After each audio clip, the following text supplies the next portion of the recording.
year, I have been studying women composers, and it's interesting because when I talk to people, a lot of them don't even know that there were women composers before the 20th century, 21st century. And so I've been studying a lot of them and kind of their interesting lives and some of the suppression that they went through to get their music out. And so I'll be sharing a couple of their these performers today. So the first composer is a woman by the name of Jeanne Demessieux. She was a French organist and pianist, and she was incredible, very talented. Every time she performed, she would perform with her music memorized, and on the organ that's really hard to do because you're playing the pedals and you're playing three different things, different manuals and registers. And she worked with a professor named Dupre, I think it is, and they worked together for 5 years, and their families were friends, and they had this great relationship. And then after her debut performance, Dupre all of a sudden just kind of rejected her, ghosted her, and he moved to America, and he wouldn't talk to her anymore. And she just felt so much rejection, and he wouldn't say why. And for the rest of her life, she talked about how she just never understood why he rejected her.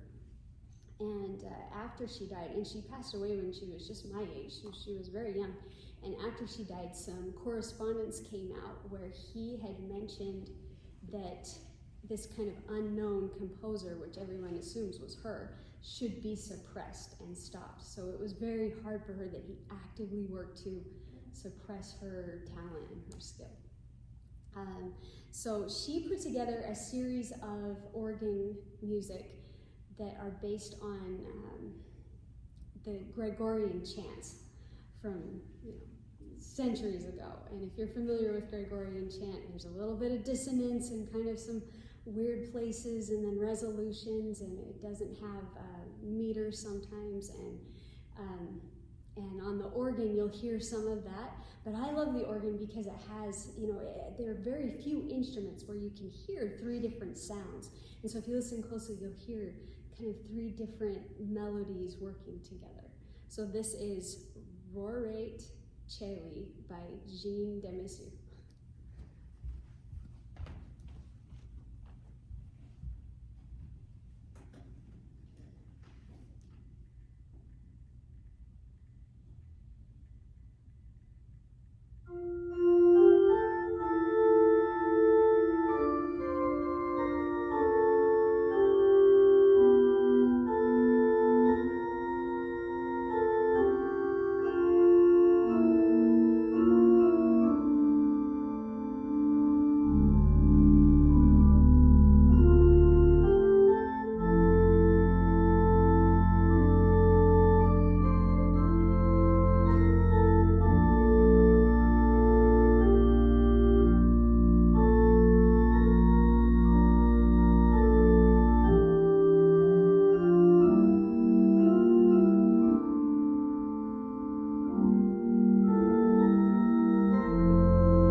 next composer that I'll be playing was a woman composer by the name of Melanie Bonis. Mel Bonis. She went by Mel. And she basically taught herself how to play the piano. Her parents didn't encourage it at all. And by the time she was 12, a professor from the French Conservatory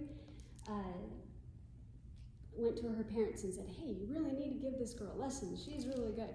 So they agreed and started giving her lessons. And then when she was 16, she went into the French Conservatory and started studying. She was born around 1858, I think was when she was born. And when she was at the French Conservatory, she met and fell in love with this songwriter, singer, poet, and just was smitten with him. But her parents thought that the marriage was not advantageous, wouldn't be good at all, and so they pulled her out of the academy and quickly married her off to a man who was 22 years her senior and already had 5 children and hated music. And so he actively worked to suppress her from doing any kind of music, and so she really just devoted all of her time into domestic life. And it wasn't until he passed away that she was able to be free to pursue music again. But she wrote hundreds of pieces of music, and there's more to the story, but I love her music. This piece that I'll be playing is called Romance Sans Paroles, which means romance without words. And I like to think of her as maybe writing for this poet, singer, with this not able to be free to pursue that romantic relationship.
The next composer is a woman named Cécile Chaminade, and she was also French and born in 1857. She was born to a wealthier family, and they didn't feel like it was proper for a woman to be a paid musician, but they still paid for her to have music lessons. And she started composing music right from as a child, just writing music to her dolls and her animals and all these things. And she began to be very celebrated, and she would only perform the music that she wrote. And she was very famous in France, but she was really popular in America. And on the Eastern Seaboard, they would have almost like a book club where people would get together and just evaluate and analyze her music. Unfortunately, after World War II, she was almost completely forgotten, and there was only one piece of her music that was still played. But in the last 2 decades, she's been rediscovered, and people are starting to remember and find her music again. So this is a piece of hers called Guitar, and it's meant to mimic the Spanish guitar, and it was a very popular style of music during the 1920s, and so if I can play it correctly, you'll hear kind of this imitation of a Spanish guitar and the flamenco kind of sound.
that I composed for Forgotten Women composers.